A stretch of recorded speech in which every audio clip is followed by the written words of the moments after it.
Hi, Virgo Sun and Rising. Welcome to your September 2024 Astro Update.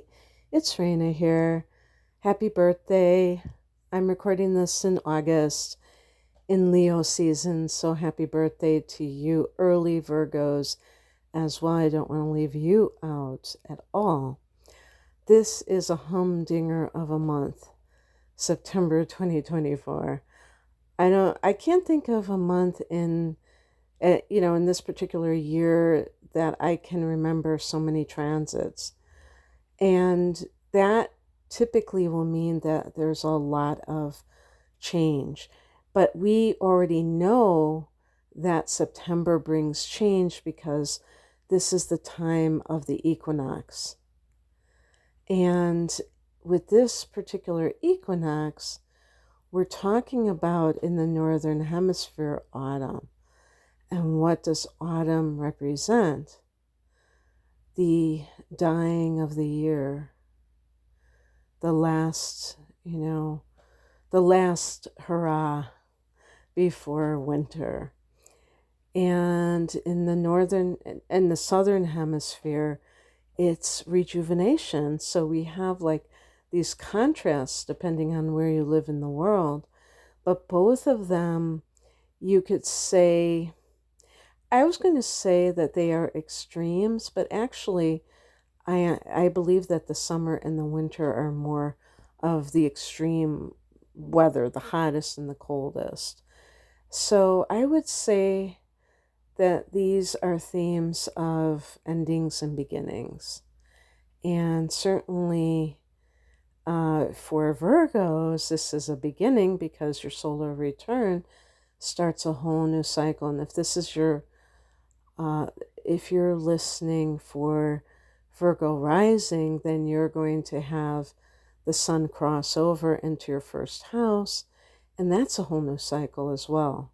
And for the ascendant Virgo people, if your natal chart happens to include this particular new moon, then that's the first new moon of the new cycle. So the big news is the eclipse. That's the first one in a series that you are involved with, Virgo. So we're going to have a lunar eclipse in Pisces in the middle of the month. And I like to just do things chronologically, maybe because I have the moon in Virgo myself. But I wanted to mention that because you are definitely featured since you are the opposite sign of Pisces, and this is in your 7th house of committed partnership. So you could see big changes there. On the first of the month, it's like the month gets off to a roaring start. We have 2 retrogrades. Well, actually, Pluto has been retrograding since May, but now on the 1st, it goes back into Capricorn. Why is this important? Well, Capricorn is the power structure, the authority figures, and Pluto is the power itself. So in retrograde motion, it's like revisiting this theme, which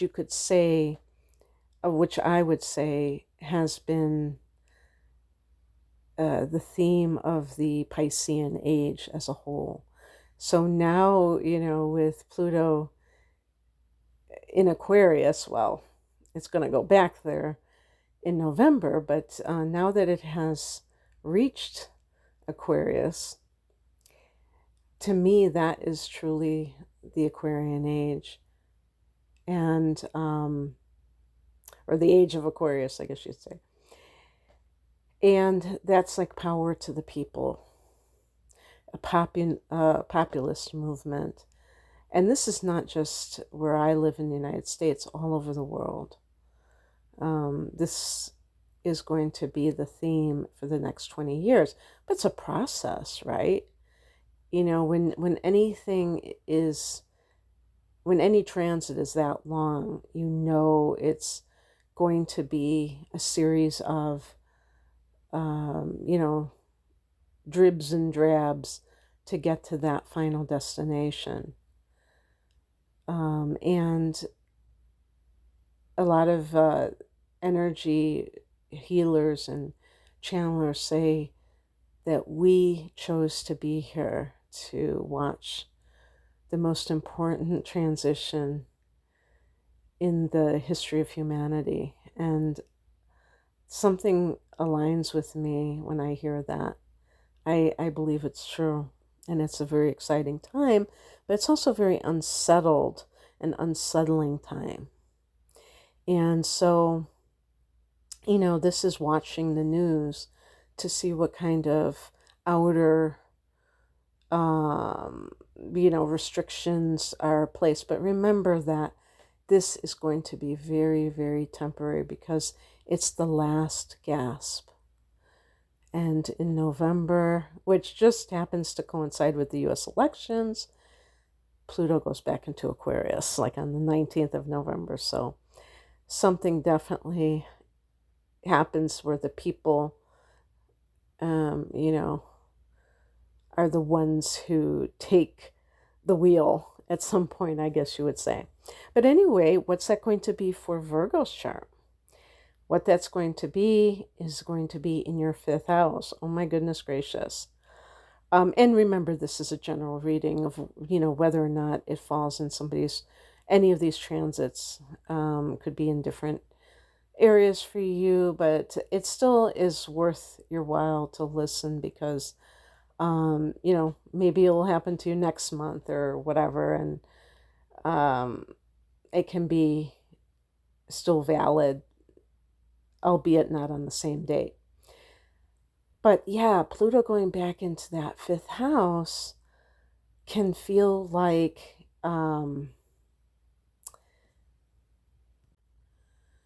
there is something to do with maybe an ex who is controlling, who you're debating about whether or not to allow them back into your life. Now, I have to point out that exes and all of that, that could be more of the 7th house. This might be somebody that you had a fling with. Maybe it wasn't that serious, but maybe you cut it off because this person was very controlling. Who knows? And we just had a Mercury retrograde. So you might have heard back from someone perhaps in August, and then you found out right away that nothing has changed, and it's like, whoa. But yeah, but ultimately, I think it's about looking within when it comes to love, and where is, you know, is the passion there also, because Pluto can be this obsession, and it can be about control. That's what really obsession is. One of the reasons that people mistake, you know, that stalker type of behavior with love is because it's so intense that they just get flattered that somebody is pouring all their attention onto them until it gets very scary. If you're an artist type of person, artistic, something may spark in you the desire to create, but it's coming from your depth. It's not depths. It's not just kind of like, oh, I'd like to do this. It's like, I need to do this. And maybe it's even a particular idea that you have that you want to flesh out. Because when Pluto is in your 5th house and you are artistic, you can create something that has a real impact on people emotionally. And it's like they can become obsessed with it because it's so good, or it just hits them right between the eyes, you know. So Pluto will be in Capricorn for the next couple of months. It goes direct in October, I think the 11th of October, something like that. But anyway, and Uranus goes retrograde at 27 degrees of Taurus. So here's another um, earth sign.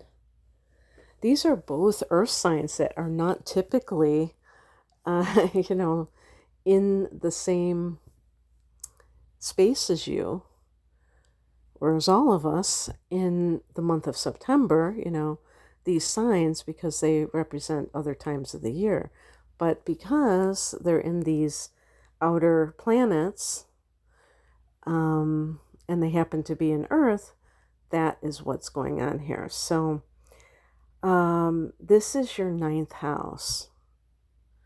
And I don't know how Uranus in the ninth has affected Virgo people. I think one way that it might be doing so is kind of inspiring some Virgo people to leave the office place, which you actually ruling the sixth house of work, which can also include the office where you work from, and maybe being a digital nomad, because the ninth house can be long distance travel and Uranus can be technology. So when Uranus is retrograde, things start to get a little weird. Well, I don't think it actually, Uranus retrograde can be more, it can be more tame on the outside, but all retrogrades are bringing it back to you. So with Virgo being an earth sign, you tend to uh, value the tangible things in life. In the ninth house, which is your belief system, Uranus in this area has really challenged you about this, in terms of maybe, some people think that, Virgo can be about order in life, having this routine, having this discipline, this organization, but that can lead to kind of conforming to certain um, social norms, or whatever you want to call it. And Uranus is the great awakener. And so it can help people to think outside of the box, because what we're told we're supposed to do, or what's the best thing to do, and truly what works for us. So this may be, I feel like, especially with religion, because the ninth house can be the conventional organized religion, Uranus can be like the Galactic Federation or something. And I really feel, you know what I really feel like? That this can be a Kundalini activation, which is when you experience it's like this dormant energy that gets awakened and is connected etherically to the spinal area, but it's on an ethereal level, and the energy just rises and produces various effects. And Uranus is about electricity, so that's the energetic um, influence, and it can change a person profoundly. And it doesn't, there are so many different ways that this can happen. Some people are trying to make it happen, but it can happen spontaneously as well. But anyway, I'm not saying everybody will do it, but it's something that is out of the ordinary and can almost seem like it's coming from nowhere. And that's the Uranian effect. Um, and the fact that this is during retrograde means that you're internalizing this influence. And I think that can make it even more likely a possibility. Whereas when Uranus is direct, the shocking or unexpected events may have something to do with you traveling far from home for whatever reason. Maybe even getting this sudden desire to travel somewhere far away. We've had this transit here for years, so um, maybe some of you can attest to suddenly taking off on a trip and you weren't expecting to, and maybe that had a profound impact on your life. But at the very least, it could be shaking free the dogma from organized religion that can sometimes keep somebody in this kind of like lower version of spirituality than they have to be in, because they are kind of caught up in the framework of something rather than the essence of it. And so anyway, I think that this Uranus retrograde can have a lot of effect on you internally for your spiritual path. On the 2nd, the new moon is at 11 degrees of Virgo. So if you have your sun or ascendant around that degree, then that is an even stronger effect. But of course, this is the new moon for every Virgo person, and this is a time to really get intentional about what you want to manifest in the next 12 months. You are, going to be open. This is a portal for you to receive opportunities to expand your life. On the 4th, Mars goes into Cancer, and this is your 11th house of hopes and wishes. It's also the house of friendship. So some of you may be finding it hard to get along with friends or a particular friend. Mars can be conflict. If this has been something that you have experienced in recent years, because when we have Pluto in Capricorn, it aspects, it opposes Cancer whenever there are transits there. So this may be a long time theme that has occurred, and it may be that you are changing, and this could be because of Uranus in the 9th house, which, by the way, Uranus is the ruler of the 11th house. So I would say, if anything, that if you are finding that you're not really vibing with certain people or like social network that you have been with, then it could be because you simply are growing apart from them.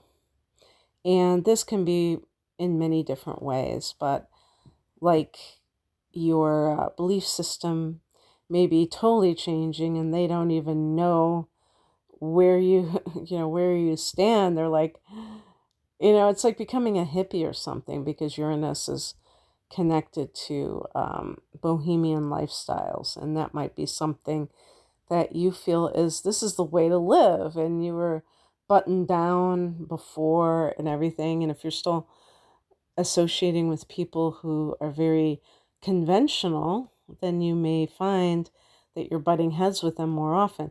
But it can simply be that you are networking. Mars can be very aggressive. You might be trying to enlist other people for some particular cause.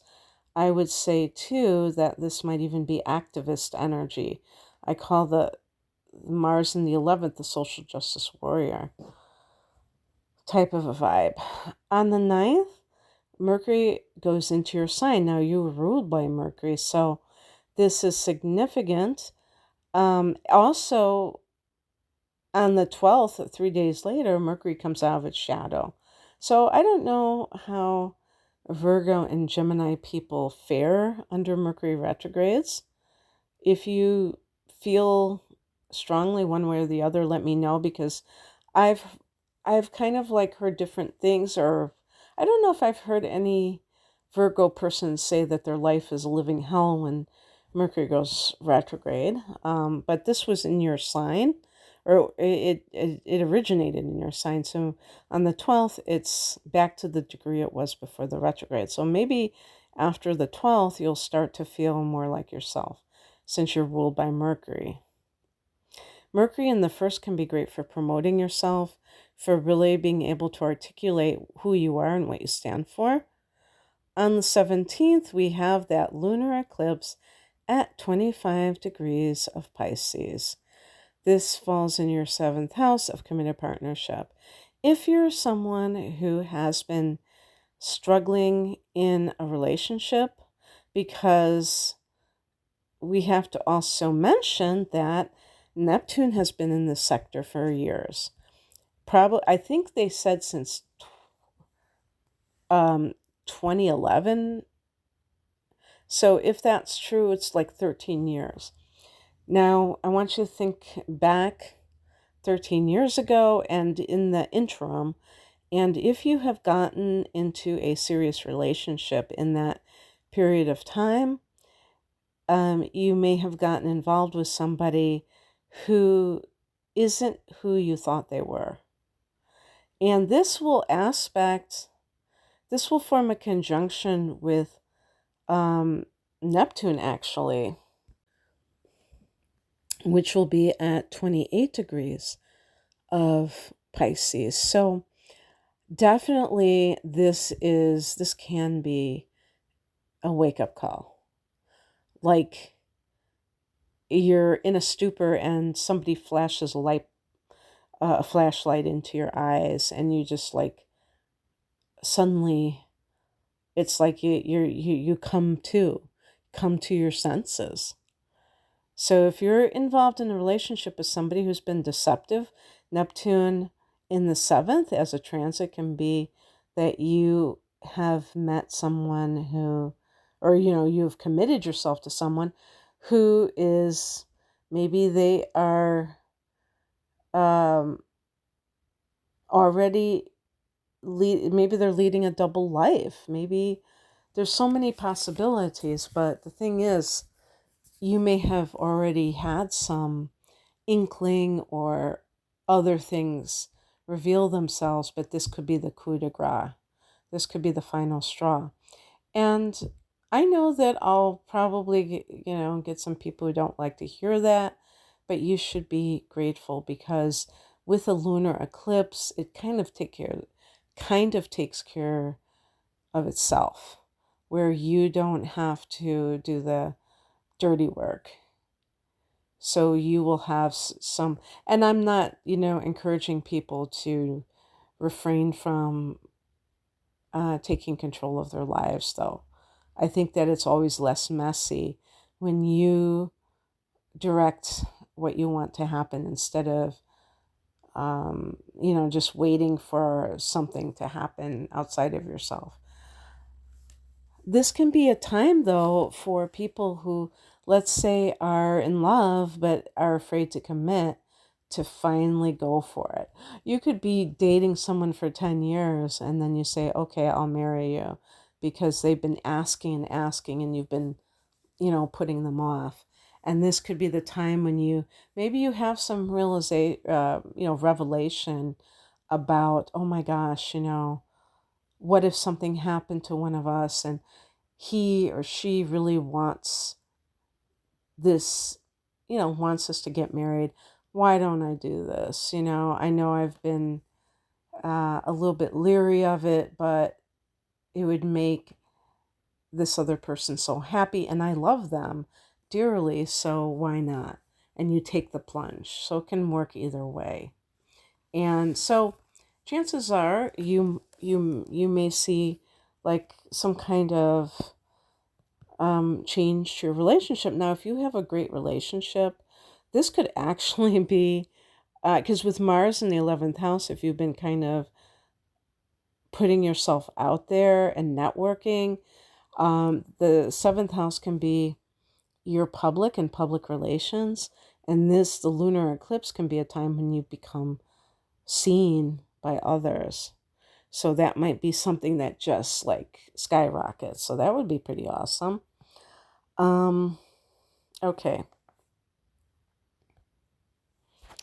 On the 22nd, we have the sun going into Libra and Venus going into Scorpio.